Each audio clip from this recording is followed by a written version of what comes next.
Hello दोस्तों, good morning and जय हिंद। स्वागत है आपका एचपी क्लासेस में। दोस्तों, बहुत दिनों से हम आपकी क्लास नहीं लिए हैं इंग्लिश की, कुछ प्रॉब्लम की वजह से नहीं ले पाए थे क्लास। अब आपकी एक बार फिर से क्लास स्टार्ट होगी। जैसा कि आप लोग जानते हो, आप लोगों का फरवरी से मिड फरवरी से एग्ज़ाम आपका स्टार्ट है, बोर्ड एग्ज़ाम चालू है। तो उसको मद्देनज़र रखते हुए हम आपको कई चीज़ें करवाएंगे। अब जैसे इस बार आज मैं लाया हूँ क्लास 12th के लिए, मैं आज लाया हूँ क्लास 12th वालों के लिए, ठीक है। क्लास 12th वालों के लिए लाया हूँ चीज़ें।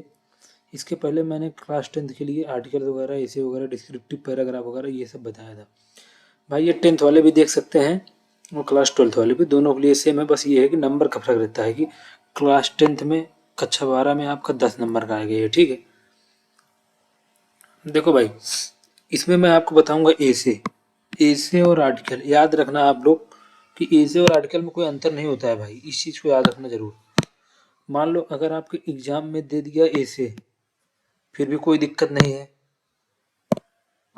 और अगर वो आर्टिकल दिया फिर भी कोई फर्क नहीं है। परेशान होने की जरूरत नहीं भाई, दोनों सेम है। क्या है? दोनों सेम है, दोनों सेम है, ठीक है। तो दोस्तों, आप लोग बढ़िया से पढ़ाई लिखाई कर रहे हो, आशा है हमारी यही। हम यही आशा करते हैं कि आप लोग अच्छे से पढ़ाई लिखाई कर रहे होगे। बाकी और देखते हैं आगे। इसमें हम आपको बताएंगे कि कैसे लिखना है आपको निबंध, और हम आपको अभी तो मैं आपको सारी चीज़ें एक एक करके करवा रहा हूँ। पिछली क्लासेस जो है भाई उसको भी देख लेना आप लोग। बाकी मैं आपके लिए मॉडल पेपर भी लाऊंगा, जिसमें मैं जो आपके 20 एमसीक्यू जाते हैं ना इंपॉर्टेंट, उसको करवाऊंगा, पैसेज करवाऊंगा।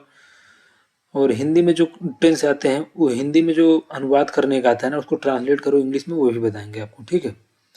आप देखते हैं हम यूपी बोर्ड एग्जाम 2023, बहुत इंपॉर्टेंट। इससे बाहर कुछ नहीं आएगा जी। हाँ भाई, आप अगर इस क्लास को देख लेते हो तो आपको एक आइडिया लग जाएगा बढ़िया से। और बहुत इंपॉर्टेंट टॉपिक है भाई, जो मैं लेकर आया हूँ, जो हाल ताज की टॉपिक है और जो इस समय चल रहा है रिसेंट में, ये चीज़ बहुत तेज़ी से चल रहा है, तो आप लोगों की बहुत हेल्प करेगी, ठीक है। आइए देखते हैं आगे। ऐसे राइटिंग, भाई मैंने यहाँ ऐसे राइटिंग लिखा है, एग्जाम में हो सकता है आपको यहाँ पे, जैसे ये देखो, दिस क्वेश्चन कंटेन, यह क्वेश्चन कंटेन करता है 4-5 टॉपिक। भाई ये जो क्वेश्चन होगा ना 4-5 टॉपिक कंटेन करेगा। You have to write an essay या आर्टिकल। एसे या आर्टिकल मतलब निबंध, या तो फिर आर्टिकल जो होते हैं ना, वो आपको लिखना है। On any of them in about 100 to 150 word, मतलब 100 से 150 वर्ड्स में आपको लिखना है। दिस क्वेश्चन कैरीज 10 नंबर आपको कैरीज करेगा। भाई अब देखो इस चीज को, जो मैंने लिखा है एनी वन ऑफ देम ना, ये आपके एग्जाम में जैसे होता नहीं, कोई भी चीज आ गया तो 4-5 क्वेश्चन देगा। जैसे 4-5 टॉपिक दिया है ना, तो मतलब 4-5 टॉपिक देगा। एक टॉपिक देगा, कुछ मान लो दिया, फिर उसके बाद और लगा देगा, मतलब अथवा, फिर दूसरा टॉपिक देगा, फिर आपका और लगा देगा, ठीक। फिर आपका तीसरा टॉपिक। तो मतलब इनमें से आपको कोई भी एक टॉपिक पर लिखना है, सब में नहीं लिखना है। वही चीज है ये, मैंने यहाँ एक टॉपिक लिया है, बाकी एग्जाम में यही देगा आपको कि ऐसे और करके देगा। एक टॉपिक देगा, फिर अथवा, फिर दूसरा टॉपिक, फिर अथवा, फिर तीसरा टॉपिक, फिर अथवा। उनमें से आपको एक ही लिखना है। याद रखना भाई, 100 to 150 वर्ड में लिखना है, 100 से 150 शब्दों में आपको लिखना है, ठीक है। एसे और आर्टिकल दोनों सेम बातें हैं भाई, मैंने आपको बता दिया, दोनों सेम बातें हैं, इसलिए घबराना मत। एसे आ जाए, निबंध जिसको बोलते हैं, या आर्टिकल, दोनों का सेम मतलब। अब देखो भाई, पॉइंट टू रिमेंबर क्या चीज याद करनी, ये सब जनरल बेसिक बातें हैं। सबसे पहले टॉपिक का इंट्रोडक्शन दो भाई। कोई भी टॉपिक आ रहा है तो उसके बारे में इंट्रोडक्शन दो कि ये क्या कहना चाहता है टॉपिक। हाँ, इस चीज का ओवरव्यू दो, ठीक है। उस टॉपिक के क्या फायदे हैं ये भी आपको लिखना है, क्या नुकसान है उसके बारे में लिखें, अगर जरूरी हो तब। मेरा कहने का मतलब, कोई भी टॉपिक के बारे में मतलब क्या फायदे हैं क्या नुकसान है उसके बारे में लिखें। जिस टॉपिक का आपको लिखना है ना, निबंध है आर्टिकल, उसके बारे में आपको लिखना है। अब आप लोग एक चीज ये ध्यान रखो कि जरूरी हो तब। मैंने इस चीज को क्यों लिखा है, क्योंकि भाई हो सकता है कोई टॉपिक ऐसा आ जाए जिसका कोई खराबी ना हो। मतलब ये मैंने बोला जिसका कोई नुकसान, मतलब क्या होता है ना, फायदे नुकसान ना हो, तो वहां पे आपको नहीं लिखना है। तो उसके बारे में आपको लिखें, उसके इंपॉर्टेंस क्या है, ये सब आपको लिखना है। लास्ट में कंक्लूजन जरूर लिखना है भाई। हाँ, कंक्लूजन हर टॉपिक का होता है, हर टॉपिक का फायदा भी होता है, लेकिन मे भी हो सकता है कि आपको मतलब जिस टॉपिक को दिया जाए जैसे उससे नुकसान ना होता हो, तो आपको जरूरी नहीं कि सब में आपको नुकसान ही लिखना है। अगर आपको समझ आता है ठीक है, नहीं तो मत लिखो, कोई दिक्कत नहीं। तो देखो मैंने क्या टॉपिक लिया है आपके लिए। टॉपिक क्या है भाई, बहुत ही इंपॉर्टेंट टॉपिक है भाई। मैं बता रहा हूँ ये 100% आने के इसके चांसेस हैं, क्योंकि भाई जानते हो ना कोविड बहुत तेज से फैल रहा है, इसलिए ये रिसेंट टॉपिक है। ठीक है, ये बहुत ही इंपॉर्टेंट टॉपिक है, बहुत ही इंपॉर्टेंट टॉपिक भाई, इंपॉर्टेंट है ये, बहुत ही इंपॉर्टेंट है ये। ठीक है, तो दोस्तों हमने लिया है कोविड-19 पैंडेमिक, मतलब कोविड-19 महामारी। इसका मतलब होता है महामारी। मैं लिख दे रहा हूँ आपके लिए, एक मिनट रुको भाई।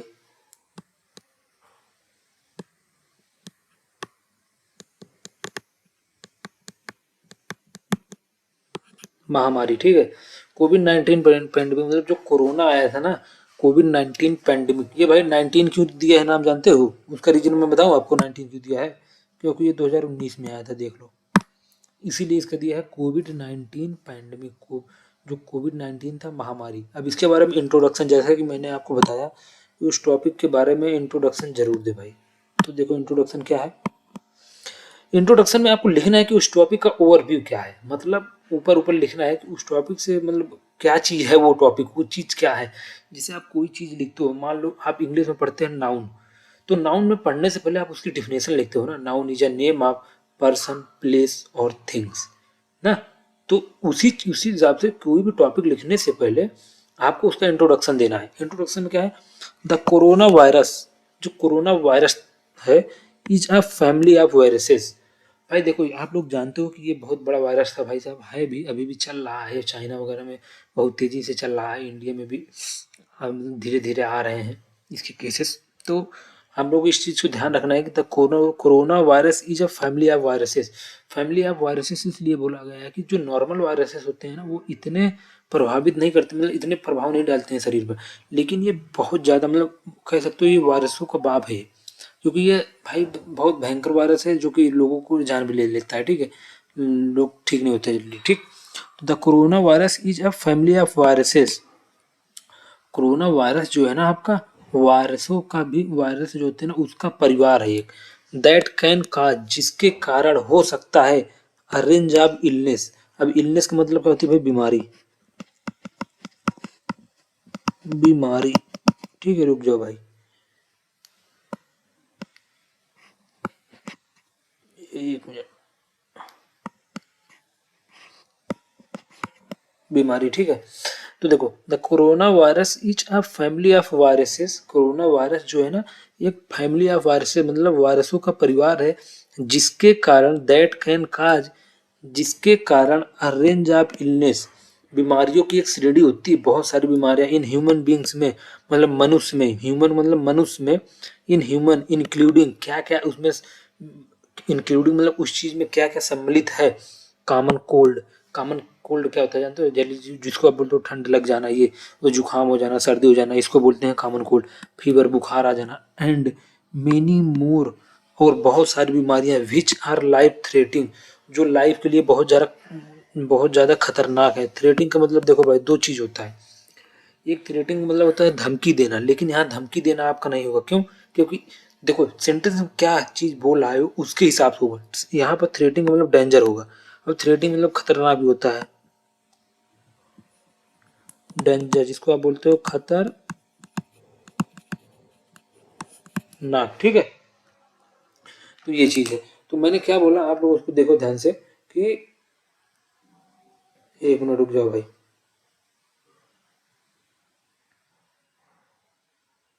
हाँ भाई, तो दोस्तों मैंने क्या बोला यहाँ पे कि the corona virus is a family of viruses. Corona virus जो है ना, जो वायरसों का एक परिवार है, दैट कैन काज, वायरस का ही एक परिवार है जिसके कारण हो सकता है, अ रेंज ऑफ इलनेस, मतलब एक बीमारी की श्रेणी जिसको बोल सकते हो, या बीमारी की एक रेंज इन ह्यूमन में, जिसमें क्या क्या इंक्लूड है, कॉमन कोल्ड हो सकता है आपको, फीवर हो सकता है, और मेनी मोर, बहुत सारी बीमारी जिसके कारण, विच आर लाइफ डेंजर, जिसके कारण जिंदगी हमारी खतरनाक हो सकती है। ठीक है, द वायरस इज नेम, इस वायरस का नेम, आफ्टर इट्स शेप, इस वायरस का नेम दिया गया है इसके शेप के बेसिस पर भाई, विच टेक्स, जो लेता है, the form of a crown, एक मुकुट, क्राउन मतलब मैं आपको बता रहा हूँ, एक crown, which protrusion around it and hence is known as corona virus, जिसको हम कोरोना वायरस के नाम से जानते हैं। अब मैं आपको बता रहा हूँ इसका शेप के बारे में। जैसे आपने देखा होगा तो उसका इसका जो शेप होता है ना, ऐसे होता है ना। मैं यहाँ पे बता रहा हूँ छोटा सा, आप लोग ध्यान दीजिएगा। पेन बदल देता हूँ। आप लोग देखेंगे इसका जो शेप होता है ना, ऐसे होता है ना। आप लोग देखेंगे ऐसे, उसके बाद ऐसे ऐसे पॉइंटेड पॉइंटेड होता है। उसके बाद बाहर देखोगे ऐसे ऐसे निकला रहता है, थोड़ा थोड़ा थोड़ा थोड़ा ना। तो वही ये ऐसे ही निकला रहता है ना, थोड़ा थोड़ा ऐसे ही, ठीक है। तो वही मैं बोल रहा हूँ कि the virus is named after इस शेप, इसके शेप के बेसिस पर इसका नाम दिया गया है। विच टेक्स, जो लेता है, the form of a crown, मुकुट, मान लो एक मुकुट हो गई, ठीक है, क्राउन, विथ प्रोस्टिट्यूशन। प्रोस्टिट्यूशन मतलब ये जो बाहर निकले हुए हैं ना, इसी को बोलते हैं। कोई भी चीज का बाहर निकल जाना, ऐसे बाहर जो निकले हुए ना, इसी को बोलते हैं प्रोस्टिट्यूशन। अराउंड इट, अपने चारों तरफ देखो ना, ये अपने चारों तरफ ली रहती है। Hence it, hence is known as the virus, जिसको हम वायरस के नाम से जानते हैं, ठीक है। ये आपका होगा इंट्रोडक्शन, ठीक है। अब देखो, अब इसके बारे में कुछ चीजें आपको लिखनी है। जैसे अब इतनी लिख रही है इंट्रोडक्शन ना, तो आपको अब ये लिखना है कि how does the corona virus spread, corona virus कैसे फैलता है। आपको ये भी बताना जरूरी है भाई, क्योंकि देखो किसी भी चीज़ के बारे में मैंने बताया, अगर आपको लग रहा है ठीक है, आपको उस टॉपिक के बारे में नॉलेज है, तो इससे आपके नंबर बनते हैं ज़्यादा। आप उसकी अच्छाइयाँ बताओ, कुछ बुराइयाँ बताओ, वो चीज़ कैसे होती है, उसको चीज़ हम कैसे कंट्रोल कर सकते हैं, ये सब चीज़ें आपको बतानी है। How does the corona virus spread, corona virus कैसे फैलता है, इस चीज़ को देखते हैं। दिस आउटब्रेक ऑफ कोरोना, ये कोरोना का जो आउटब्रेक है ना, आउटब्रेक मतलब जो फैल रहा है कोरोना वायरस का, came to light, came to light में प्रकाश में आया, कब आया, दिसंबर 31 2019, 31 दिसंबर 2019 को आया। भाई एक चीज याद रखना, आपको ये डेट याद करने की जरूरत नहीं है, ये तो मैं आपको बता रहा हूँ, इसलिए चीजों को बता रहा हूँ। बाकी जरूरी थोड़ी है आपके एग्जाम में यही है, लेकिन आए ये चीज याद रखना भाई साहब, टॉपिक आपका एग्जाम में वही देता है जो हाल ताज में रहता है, ठीक है। जैसे आपका पोल्यूशन, पोल्यूशन टॉपिक बहुत इंपॉर्टेंट है भाई, वो आपके एग्जाम में जरूरी पूछता है। उठा के देख लेना प्रीवियस ईयर कितनी बार पूछा है। उसके बाद कोरोना वायरस अभी अभी चल रहा है, तो देखना, आप देख लेना एग्जाम में ये टॉपिक जरूर आएगा, कहीं ना कहीं आपको मिलेगा ही, ठीक है। तो this outbreak of corona virus, ये जो आउटब्रेक है ना कोरोना वायरस का, जो इसका जो आउटब्रेक है कोरोना वायरस का, केम टू लाइट, प्रकाश में आया, कब आया, 31 दिसंबर 2019 को आया। कहाँ पर आया, इन Wuhan, Wuhan city of China, China में एक सिटी है जिसका नाम है वुहान, वुहान एक सिटी है चाइना में, चाइना में सबसे पहले फैला था, आप लोग जानते होंगे। तो वुहान सिटी अब चाइना में सबसे पहले आया था, कब, 31 दिसंबर 2019 को। The name of this virus is कोविड-19, इस वायरस का नाम क्या है भैया, कोविड-19 पढ़ना इसे, ठीक है। कोविड-19 इसको बोलना, 19 बोल देना, कोविड-19 बोल सकते हो, लेकिन 19 ज्यादा ठीक लगता है क्योंकि आप इंग्लिश पढ़ रहे हो, क्योंकि इसको अगर इंग्लिश में बोल रहे हो तो इसको भी इंग्लिश में बोलो, कोविड-19। अब देखो, दिस वायरस, यह वायरस जो है ना, मेनली स्प्रीड, मतलब जो मुख्यतः जो है ना फैलता है, फ्रॉम, कैसे फैलता है भैया, person to person, person to person ये फैलता है, ठीक है। आप जानते हो, लोग एक लोगों से दूसरे लोगों में फैलता है। मोस्ट ऑफ द टाइम, ज़्यादा जो टाइम होता है, जो ज़्यादातर केसेस में ये लोगों के द्वारा फैलता है, लोगों से लोगों में फैलता है। इट स्प्रीड, यह फैलता है, कब फैलता है, व्हेन, जब, अ सिक पर्सन, कोई बीमार पर्सन हो, अ सिक पर्सन कफ, खांसी, कफ मतलब खांसी, खांसी, अ सिक पर्सन खांसी, और स्नीज, जब खांसी का मतलब जब वो खांसता है उसको बोल सकते हो, या स्नीज छींकना, छी छी छींकना, ये तो जब वो छींकता है तब, जानते हैं ना आप लोग, तो सुने होंगे कि बोलते हैं भाई वो छींक रहा, मतलब बताए होंगे आप लोगों को, न्यूज़ पेपरों में या तो टीवी वगैरह में, समाचारों में बहुत सारी चीज़ें देखोगे भाई, कि मतलब जो खांसी आती है, जिसके इसके सिम्टम्स हैं, मतलब जिसको खांसी आ रही है उसको जाके चेक कराना चाहिए, जिसको छींक आ रही उन लोगों को जाके चेक कराना चाहिए, ठीक है। तो उससे पता चलता है कि आप कोविड-19 से मतलब संक्रमित हो कि नहीं, इसीलिए गाइडलाइन सरकार ने जारी की थी, ठीक है।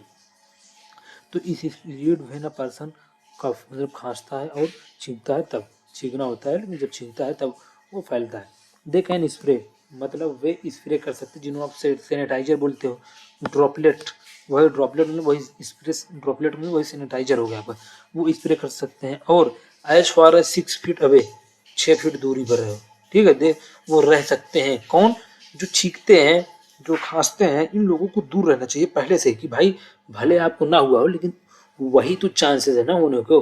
क्योंकि ऐसा बताया गया है कोविड-19 जिसको होता है भाई, उसको छींकना, बुखार आना और जुकाम आना, ये सब तो नॉर्मल सी बात है भाई। इसलिए उसको अगर अगर हमें लगता है या तुम्हें लगता है कि भाई हमें खांसी आ रही है, छींक आ रहा, बुखार आ रहा, ठीक नहीं हो रहा, तो भाई लोगों से दूर रहो आप।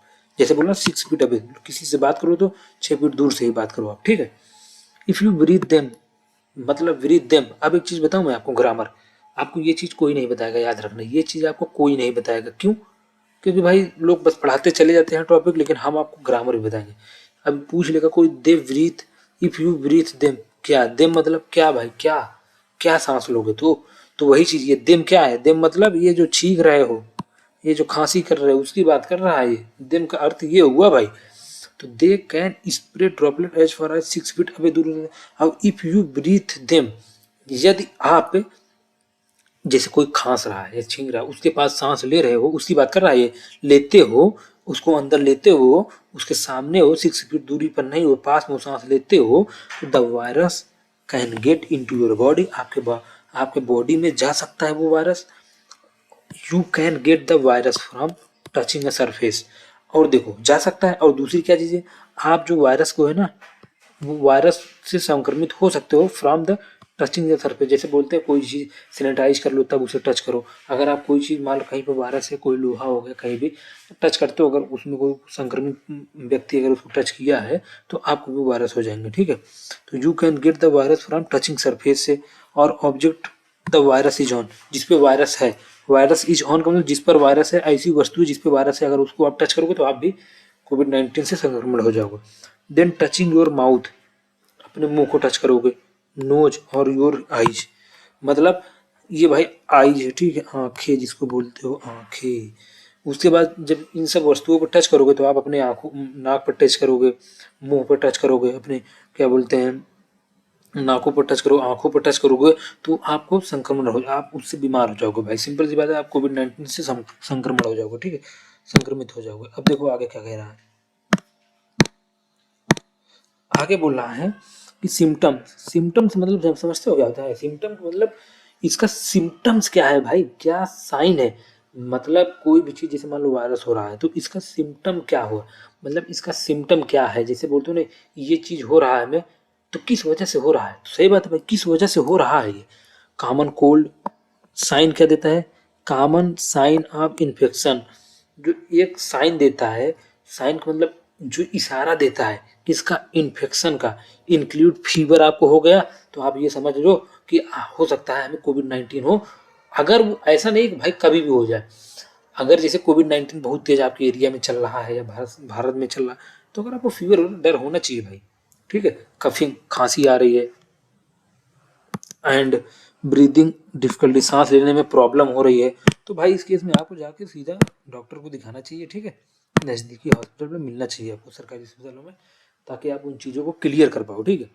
इन सेवर केसेस में, बहुत सारे केस में क्या होता है ना, मल्टीपल ऑर्गन फेल, शरीर के जो ऑर्गन होते हैं, अंग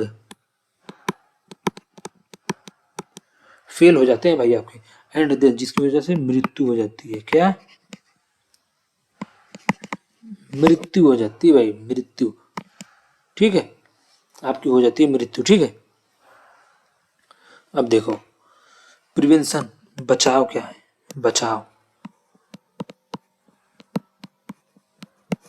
मैंने बताया ना आपको कि आप इसके बारे में कोई भी टॉपिक लिख रहे हो तो उसके बारे में भाई जानो कि क्या क्या हमें लिखना। मैंने बताया ना, उसके कुछ फायदे लिखो, किस वजह से हो रही है, ठीक है, ये सब आपको लिखना है, ठीक है।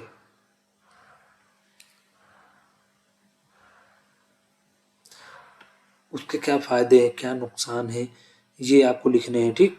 उसके बाद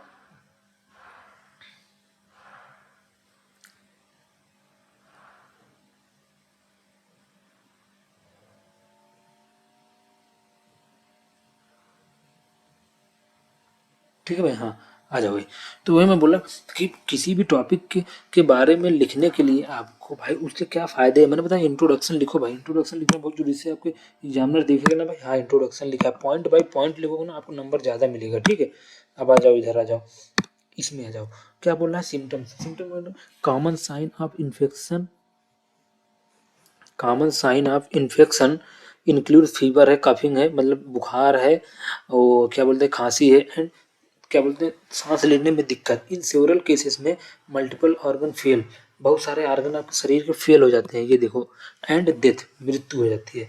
देखो भाई प्रिवेंशन बचाव क्या है, पहला प्रिवेंशन क्या है, आप ऐसे पॉइंट वाइज लिखना, वॉश योर हैंड। आप भाई इस टॉपिक के बारे में जानते हो, किए हो भाई, कोविड-19 जब हमारे भारत में फैला था तो आप लोग किए होगे ऐसे, वॉश योर हैंड, अपने हाथ को धुलते होगे साबुन के साथ एंड वाटर के साथ, ठीक है, या वाटर के साथ, और क्लीन देम विथ सैनिटाइजर, उसको सैनिटाइजर के साथ सैनिटाइजर वगैरह हाथ में मारते होगे, ठीक। दूसरा पॉइंट पर keep distance at least 2 metre, 2 metre की दूरी पर रहो between yourself and other, खुद से भी और दूसरों से भी 2 मीटर की दूरी, मतलब खुद भी दूसरे से 2 मीटर की दूरी बनाओ, दूसरों को भी बोलो कि 2 मीटर की दूरी बना के रखो भाई। अब तीसरा पॉइंट ऑलवेज वियर अ फेस मास्क, हमेशा भाई साहब मास्क आप पहने रहो, ठीक है, टू प्रोटेक्ट योर सेल्फ, खुद को भी बचाओ दूसरों को भी बचाने के लिए, ठीक है। अब चौथा क्या बोल रहा है हमारा, इस चीज को देखो आप कि हाँ भाई, चौथा क्या बोल रहा है कि everyone is to get vaccinated to protect themselves for longer. आपने देखा होगा भाई कि इंजेक्शन मतलब इसको बोलते हैं वैक्सीन, कोविड-19 कोविशील्ड ये सब जो वैक्सीन थी लगवाने के लिए सरकार ने गाइडलाइन जारी की, सभी को वैक्सीनेट होना है, 2 डोज 3 डोज जो भी लगवाए होंगे आप, 3 3 डोज था उसका 18 साल और उसके ऊपर वालों के लिए, बच्चों के लिए भी लाए थे लेकिन सक्सेस नहीं हुई, इसलिए बच्चों की कोविड-19 नहीं लगी, ठीक है, मतलब जो उसके टीका होता था वो नहीं लगा, ठीक है। तो everyone is to get vaccinated होना है टू प्रोटेक्ट देमसेल्फ, मतलब आपको कोविड-19 का टीका लगवाना है खुद को भी बचने के लिए दूसरों से भी बचने के लिए, ठीक है, ये चीज है। अब अगला आ जाओ हम देखते हैं कि आखिरी क्या है, कंक्लूजन में क्या है, हमने बोला था कंक्लूजन का मतलब होता है कि रिजल्ट जिसको बोलते हो आप, क्या मिला इस टॉपिक से हमें, इट इज क्लियर डेट, हम यहाँ यह क्लियर होता है कि यह क्लियर है कि this virus spread from person to person, मैंने बताया था ना भाई पर्सन टू पर्सन ही फैलता है ये वायरस, ठीक है। It is clear that this virus spread from person to person, ठीक है, ये पर्सन टू पर्सन ही फैलता है। It is necessary to limit your contact, यह बहुत जरूरी है कि लिमिट रखना अपने कॉन्टैक्ट विद दूसरे पीपल से ना मिले, जितना पॉसिबल हो सके एज मच एज पॉसिबल, जितना पॉसिबल हो सके उतना आप अकेले रहो, रूम में रहो, किसी दूसरे से मिलो मत, ठीक है, इसका कहने का मतलब ये है भाई। तो उससे क्या होगा, कॉन्टैक्ट में नहीं आओगे, तो मान लो कोई व्यक्ति कोविड-19 है, कॉन्टैक्ट में नहीं आओगे, अगर वो संक्रमित है तो आपको भी नहीं होगे, सिंपल सी बात है, आप रूम में रहो। Continue to follow the safety practice, आपको लगातार फॉलो करना है क्या, बचाव अभियान जो होते हैं ना, बचाव प्रैक्टिस जो होती है, जो सेफ्टी प्रैक्टिस सच एज क्या, वेयरिंग अ मास्क, मास्क को पहनना है, फ्रिक्वेंट हैंड वॉश, लगातार हाथ को धुलना है, एंड मेंटेनिंग फिजिकल डिस्टेंस, दूरी को बना के रखना है, ठीक है, ठीक है दोस्तों। तो दोस्तों ये था आपका आज का टॉपिक जिसके बारे में मैंने आपको बताया, ठीक है, कि मतलब ऐसे आर्टिकल मैंने आपको बताया कि चाहे ऐसे बोलेगा या आर्टिकल बोलेगा बोलेगा दोनों सेम बात है भाई, कोई डरने की जरूरत नहीं है भाई, ठीक है, इसलिए आपको कोई दिक्कत नहीं है, जो भी पूछेगा क्लास 12 के लिए बहुत इंपॉर्टेंट टॉपिक था। और एक चीज़ मैं बोल सकता हूँ कि 100% भाई ये टॉपिक आपके एग्जाम में ये आने वाला है, क्योंकि आप भी जानते हो ये टॉपिक, ये कोविड-19 बहुत बहुत बहुत न्यूज़ में है, इसलिए ये टॉपिक बहुत इंपॉर्टेंट हो जाता है, ठीक है। तो दोस्तों ये कराया, कल हम आपके लिए एक नई क्लास लाएंगे जिसमें हम कुछ मॉडल पेपर के साथ आएंगे और कोई नई चीज़ करवाएंगे आपके लिए, ताकि आपको अभी एक चीज़ मैं आपके लिए छोड़ा हूँ, मैं आपको बता दे रहा हूँ, नहीं तो आप कहोगे सर नहीं करवाया, तो मैं बता रहा हूँ, मैं आपको लेटर राइटिंग जो होता है ना, लेटर राइटिंग, इसके बारे में मैं अभी छोड़ा हूँ, मैं इसको ना भाई एक बहुत बड़ी सीरीज लाऊंगा इसकी, मैं लेटर की इंपॉर्टेंट लेटर के बारे में भी मैं आपको बताऊंगा, ठीक है।